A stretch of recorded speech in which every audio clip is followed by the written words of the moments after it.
श्रीमद् भागवत गीता सिर्फ एक धर्म के लिए नहीं है, बल्कि इसे धरती के हर इंसान को पढ़ना और समझना चाहिए ताकि वह अपनी जिंदगी में सुख, शांति और सफलता को प्राप्त कर सके। कहा जाता है कि जिस घर में गीता का पाठ हर रोज पढ़ा जाता है या सुना जाता है, उस घर में भगवान श्री कृष्ण आते रहते हैं। श्रीमद् भागवत गीता साक्षात भगवान की दिव्य वाणी है। इसकी महिमा अपार है, अपरिमित है। उसका यथार्थ में वर्णन कोई नहीं कर सकता। शेष, महेश, गणेश भी इसकी महिमा को पूरी तरह से नहीं कह सकते, फिर मनुष्य की तो बात ही क्या है। भागवत गीता में कुल 18 अध्याय और 700 श्लोक हैं, जिसे सभी के लिए पढ़ पाना थोड़ा मुश्किल है। इसीलिए आज के इस बेहद ही खास वीडियो में हम श्रीमद् भागवत गीता के 18 अध्याय के 700 श्लोकों के सार के बारे में बात करेंगे, जिन्हें जानकर आप श्रीमद् भागवत गीता का सही मतलब समझ पाएंगे।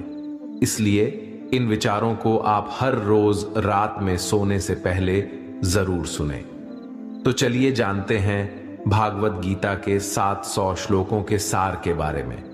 भगवान श्री कृष्ण कहते हैं कि हे अर्जुन, मैं सभी प्राणियों के हृदय में स्थित सबका आत्मा हूं। संपूर्ण प्राणियों का आदि, मध्य और अंत भी मैं ही हूं। मैं सूर्य हूं, मैं वेदों में सामवेद हूं, देवों में इंद्र हूं, इंद्रियों में मन हूं, मैं ब्रह्मा हूं, मैं विष्णु हूं, मैं महेश हूं, जलाशयों में मैं समुद्र हूं, पर्वतों में मैं हिमालय हूं। इस संपूर्ण संसार में तुम जो कुछ भी देख पाते हो, सब मैं ही हूं। कोई आदमी चाहे लाख चीजें जान ले, चाहे वह पूरे जगत को जान ले, लेकिन अगर वह स्वयं को नहीं जानता तो वह अज्ञानी है। अगर कोई आपको ठुकरा दे तो बुरा मत मानना, क्योंकि वे वास्तव में आपकी कीमत नहीं जानते। जो रिश्ता हमें रुला दे उससे गहरा कोई रिश्ता नहीं, और जो रिश्ता हमें रोता हुआ छोड़ दे उससे कमजोर कोई रिश्ता नहीं।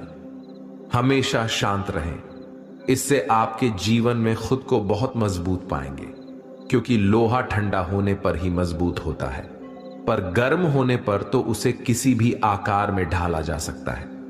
किसी विपत्ति के समय आपको ये 7 गुण बचाएंगे: आपका ज्ञान, आपकी विनम्रता, आपकी बुद्धि, आपके भीतर का साहस, आपके अच्छे कर्म, सच बोलने की आदत और ईश्वर में विश्वास। आत्मा हमेशा जानती है कि सही क्या है और गलत क्या है, लेकिन मनुष्य के सामने चुनौती तो मन को समझने की होती है।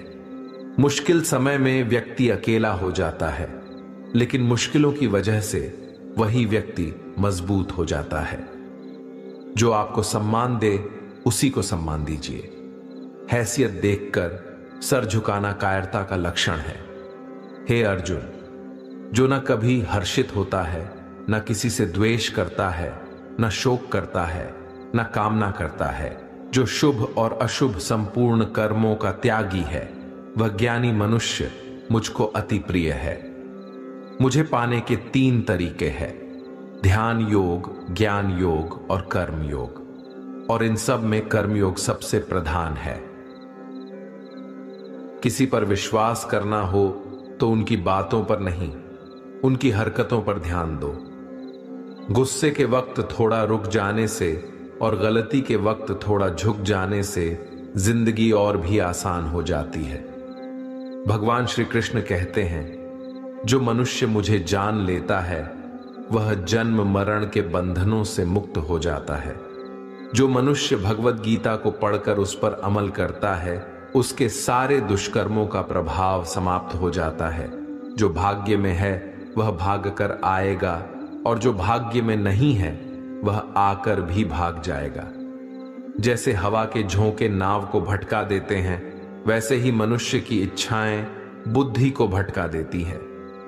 एक समझदार व्यक्ति वही है जो दूसरों को देखकर उनकी विशेषताओं से सीखता है, उनसे तुलना और ईर्ष्या नहीं करता। शस्त्र केवल शरीर को घायल कर देते हैं, किंतु शब्द आत्मा को भी घायल कर देते हैं। जो मनुष्य अपने को परमात्मा से अलग नहीं समझता है और ना ही शरीर से अपना कोई संबंध मानता है, वह सदा के लिए जन्म मरण से मुक्ति पा लेता है। जो व्यक्ति आध्यात्मिक जागरूकता के शिखर तक पहुंच चुके हैं, उनका मार्ग है निस्वार्थ कर्म, और जो भगवान के साथ संयोजित हो चुके हैं, उनका मार्ग स्थिरता और शांति है। मानव कल्याण ही भगवत गीता का प्रमुख उद्देश्य है। इसलिए मनुष्य को अपने कर्तव्यों का पालन करते समय मानव कल्याण को प्राथमिकता देना चाहिए। श्री कृष्ण कहते हैं, जो तुम्हारा साथ देता है तुम उसका साथ दो, जो तुम्हें धोखा देता है तुम उसे त्याग दो। जिस जगह आपका सम्मान नहीं हो वहां पर कभी जाना नहीं चाहिए, वरना लोग आपको कमजोर और बेवकूफ समझेंगे। जहां बारिश ना हो वहां फसल खराब हो जाती है, और जहां संस्कार ना हो वहां नस्ल भी खराब हो जाती है। जो लोग ये कहते हैं मेरे पास वक्त नहीं है, असल में उनके खास रिश्तों की गिनती में आपका नाम ही नहीं है।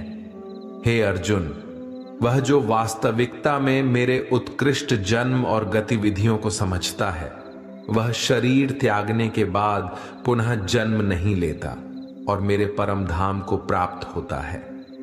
वह व्यक्ति जो सभी इच्छाएं त्याग देता है और मैं और मेरा की लालसा और भावनाओं से मुक्त हो जाता है, उसे अपार शांति की प्राप्ति होती है। जिस मनुष्य के अंदर ज्ञान की कमी और ईश्वर में श्रद्धा नहीं होती, वह मनुष्य जीवन में कभी भी आनंद और सफलता को प्राप्त नहीं कर पाता है। ईश्वर ने हमें जो कुछ भी दिया है वही हमारे लिए पर्याप्त है, और यही एक अटल सत्य भी है। संयम, सदाचार, स्नेह एवं सेवा, ये गुण सत्संग के बिना नहीं आते हैं।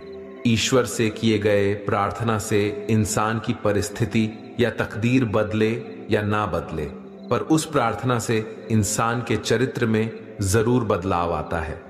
बात इतनी मधुर रखो कि कभी वापस भी लेनी पड़े तो आपको कड़वी ना लगे।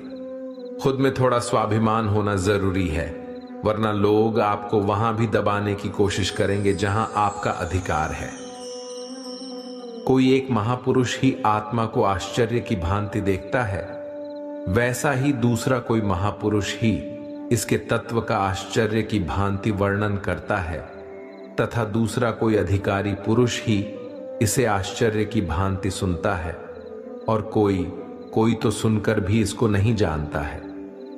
श्री भगवान कहते हैं, दुख सुख को समान समझने वाले जिस धीर पुरुष को यह इंद्रिय और विषयों के सहयोग व्याकुल नहीं करते, वह मोक्ष के योग्य होता है। जब तक तुम अपने आप से नहीं हार जाओ, तब तक दुनिया की कोई ताकत तुम्हें हरा नहीं सकती। कमजोर तुम नहीं, तुम्हारा वक्त है, और वक्त सबका बदलता है।